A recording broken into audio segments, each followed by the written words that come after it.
ABC news জানিয়েছে, new York সিটির mayor Zohran মামদানির বাসভবনের সামনে বিক্ষোভ চলাকালে বোমা সদৃশ বিস্ফোরক নিক্ষেপের অভিযোগে দুজনকে গ্রেফতার করেছে পুলিশ। এ ঘটনায় এ নিয়ে মোট 6 জনকে গ্রেফতার করল পুলিশ।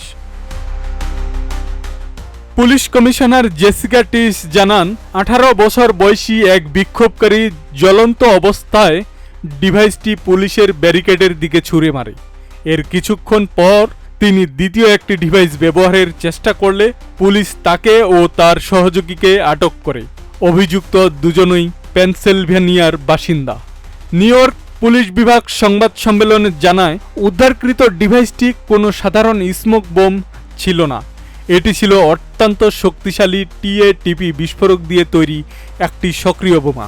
বিস্ফোরকটির ভেতরের ধ্বংসক্ষমতা বৃদ্ধির জন্য প্রচুর পরিমাণে নাট বোল্ট, স্ক্রু এবং ধাতব টুকরো ব্যবহার করা হয়েছিল।